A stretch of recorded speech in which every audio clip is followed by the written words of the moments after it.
speaking. Marjane I will tried be to time speaking it for you. I eventually. tried to time it. I really did. Eventually, Marjane will be speaking from Pathways Engaging Humor, Introduction to Toastmasters Mentoring, a 5 to 7 minute speech. Marjane is working on this Level 2 project, Introduction to Toastmasters Mentoring. She will share with you a few mentoring experiences that she has had and how her experiences can help you. Please welcome Distinguished Toastmaster Marjane Taylor with Unexpected Mentors.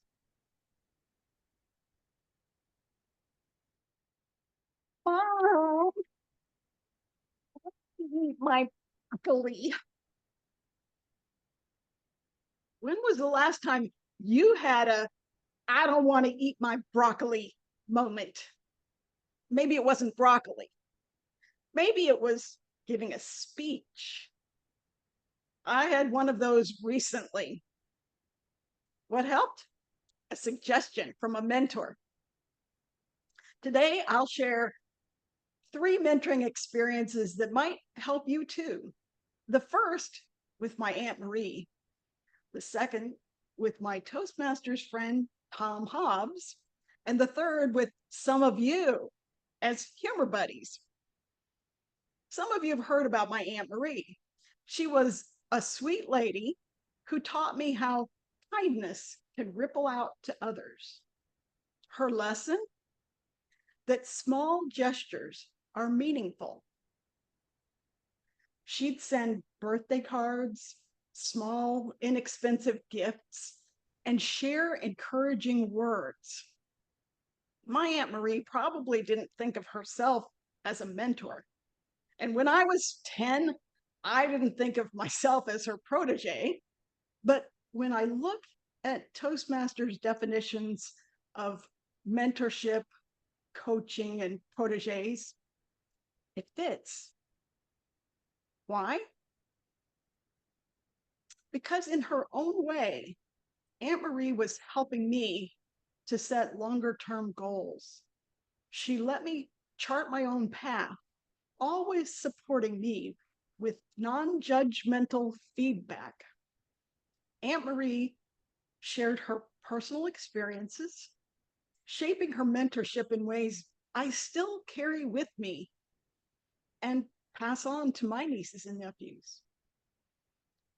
Have you ever had a mentor like that? Maybe it was a teacher, a parent, or your favorite Aunt Marie. As a mentor myself, now I recall how her feedback motivated me, and I tried to offer the same to others. Next, I've had several Toastmasters mentors, including Tom Hobbs, the man in the hat. I met him at the Toastmasters International Convention in Denver in 2019. After going through a divorce, I wasn't looking for a relationship, but we bonded over Toastmasters, ballroom dancing, and humor. We began meeting on Zoom since he was in Denver and I was in Tallahassee. In early 2020, Tom wanted to visit, but I wasn't really ready, so I postponed until April. Then COVID hit. For almost a year, we met on Zoom, and Tom became a great mentor, encouraging me to think about how I could use my communication skills beyond Toastmasters. I wasn't sure what I wanted to do, but I knew I wanted to become a better storyteller and trainer. My top priority was learning how to use humor effectively. I had heard that to be rehired as a professional speaker, which I'm not looking to do, but you need to incorporate humor. I thought, what a great thing to add. So Tom and I decided to search for a club focused on humor, and we ended up starting Find Your Funny Toastmasters. And now it took many people to get the club off the ground. Past District 84 Director Pim Parpart, Sue Lighthoff, Gloria Darling, Akeem Bennett, and others.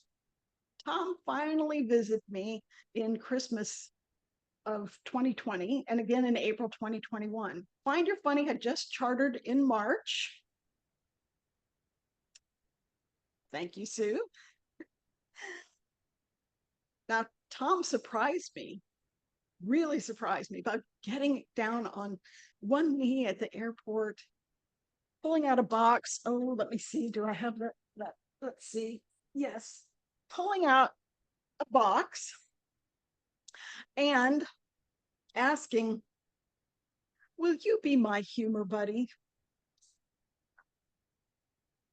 Yes. At a restaurant with newsprint tablecloths, he encouraged me to free associate words related to our roles in the newly chartered Find Your Funny. This was a great exercise, and I encourage you to try it with your own humor buddy. How many funny ways can you come up with to do different roles in the meeting? That brings me to my third set of mentors. Some of you have been mentors for me in the Humor Buddy program. Whether you knew it or not, you've played a role in my development. Every 2 months, we're paired up with a humor buddy. Some have been more responsive, others more giving of feedback.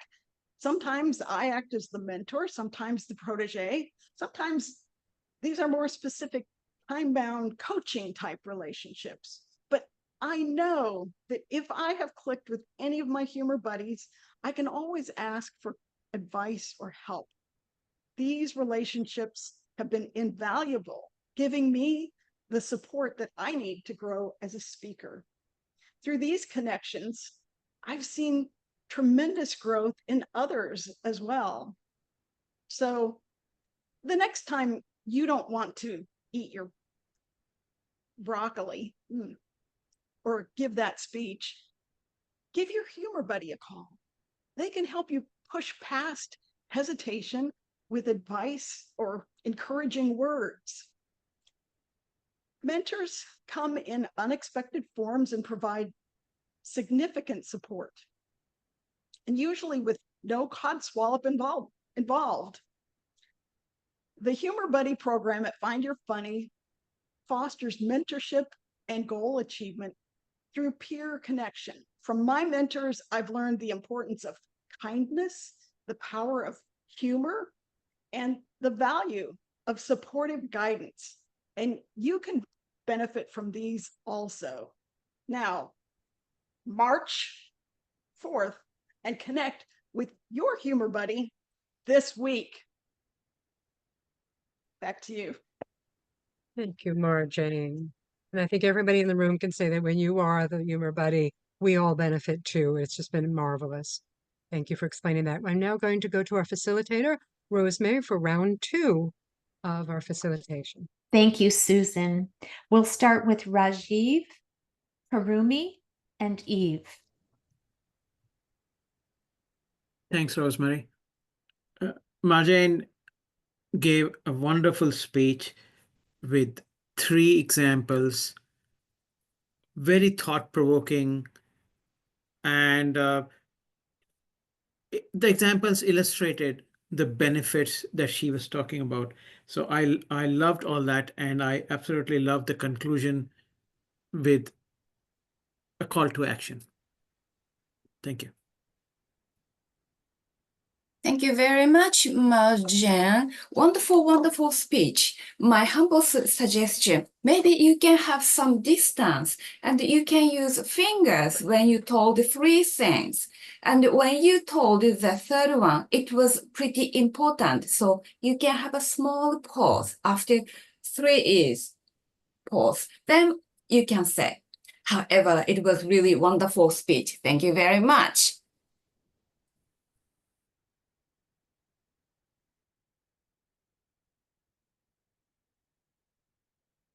And Eve, thank you, Karumi. Eve? Hi, Marjane. That was a really well-structured speech. I loved the stories. I love the roadmap that you gave at the beginning, mapping out that is going to be about your Aunt Marie, about Tom, and about the humor buddies. I also love the storytelling and that emotional roller coaster when Tom got down on one knee. I was like, oh my God, they've been engaged and I didn't know. Shame on me. And shame on me for assuming that. I think your stories are so powerful. I would really limit it to that. At the end, it seemed like it was a bit more formal, almost like Toastmasters International definition of mentoring and mentoring programs.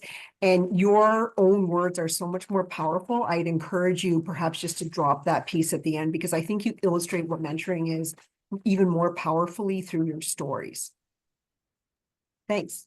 Thank you, everyone, for all those wonderful evaluations. And I will hand it back over to Susan, because I think, again, for time, we need to move on. Thank you so much for trying to catch up after all of that business that we attended to. Thank you very much. We are now going to have the proverbial break. A joke. A joke. We have a joke master in this club. Charlotte Hand is going to be our joke master this week. Charlotte, the floor is all yours. Thank you very much. A man died and went to heaven, and St. Peter was there at the pearly gates and looked at him and said, gee, I just don't know what to do about you. You really haven't done anything good or great, but you haven't, doesn't seem like you've done anything bad either. So then the man, Mr. Arthur, he says, oh, let me tell you about something that happened. I was driving along and came across a little old lady who was crossing the street, and I stopped and let her cross. And she was being harassed by a group of thugs. So I got out of my car and went up to this big muscular guy, yanked that nose ring right out of his nose, gave him all I could with my hands. And then that was, that's the end of the story there. So St. Peter says, wow, that's impressive. When did this happen? He said, about 3 minutes ago. Back to you, Susan.